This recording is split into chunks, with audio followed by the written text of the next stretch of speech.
जनाब सदर, पेश करदा करारदाद हम आजाद हैं। हमसे मुराद पाकिस्तान में जीता जागता सांस लेता एक एक इंसान, और आजाद से मुराद बेखौफ, लेकिन हमारे सरों पर तो हर वक्त खौफ की तलवारें मंडराती हैं। आजाद से मुराद खुद मुख्तार, लेकिन हमारे सियासतदान तो कशकोल थामे अमेरिका के सामने अपनी कौम की हमियत का सौदा करते हैं। आजाद से मुराद किसी के ताबे ना होना, लेकिन हम तो आज भी उन्हीं जागीरदारों, उन्हीं वडेरों, उन्हीं लुटेरों, उन्हीं जाबिर, उन्हीं जालिम, उन्हीं बेहिस और बेबस हुक्मरानों के ताबे हैं।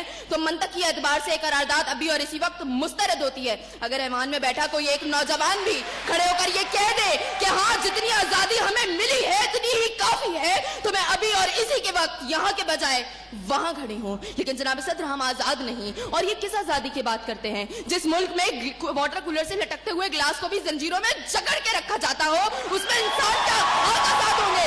जनाब सदर, हम आजाद नहीं है। जनाब सदर, असल में मवाफकत में आने वाली मुकर्ररा खुद को डिज्नीलैंड की प्रिंसेस समझती है, क्योंकि ये जो कहानी हमें सुनाती रही वो पाकिस्तान तो हमने कभी देखा ही नहीं। जनाब सदर, जिस मुल्क के सियासतदानों की तरक्की का आलम ये हो कि उनकी दौलतों में दिन दुगनी और रात चुगनी होती हो, और तरक्की का दारोमदार ये हो, तो फिर मैं कैसे कहूँ कि हम आजाद हैं? जिन मुल्क के सियासतदानों के नाम पनामा लीक्स में लीक होते हो और स्टोर मचने पर फकत अवाम को लैपटॉप स्कीम का लॉलीपॉप दे जाता हो, तो मैं कैसे कहूँ कि हम आजाद हैं?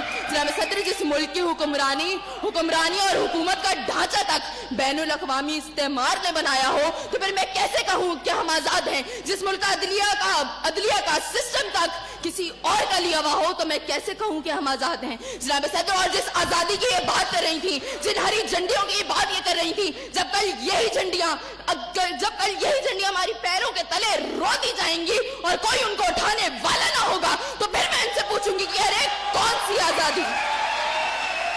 जनाब सदर, हम आजाद नहीं कि जब कश्मीर में हमारे भाइयों को मार मार के उनका भरकस निकाला जा रहा था, तो हम भारतीय मूवी सुल्तान को पाकिस्तान में सबसे मकबूल तरीन फिल्म बनाने में मसरूफ थे। तो मैं कैसे कहूँ कि हम आजाद हैं? जब बॉर्डर के पार हमारे मुसलमान भाइयों को मारा जा रहा था, तो मेरे मुल्क के सियासतदान आम की पेटियां और साड़ियां तोहफे में उनको भेज रहे थे। तो मैं कैसे कहूँ कि हम आजाद हैं? जनाब सदर, और हमारे नौजवानों के लिए, अभी रोड पर मैं देखती भी आई, हमारे नौजवानों के लिए आजादी का मकसद फकत बाइकों के साइलेंसर फाड़ के निकालने तक महदूद है। तो मैं कैसे कहूँ कि हम आजाद हैं?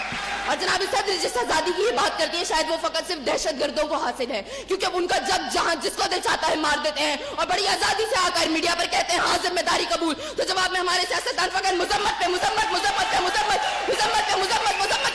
करके नजर आते हैं। अरे कौन सी आजादी जिस देश में हर सिमत बर्बादी के साए हो और मुल्क के हर कोने में जुल्म और जबर के बादल छाए हो? तो मैं कैसे खुद को आजाद कहूँ जहाँ हक को हक कहने में जबान मेरी थर्राती है? मैं उस देश का बाकी वासी हूँ जहाँ मौत खुशी से आती है। मैं खुद हूँ आजाद।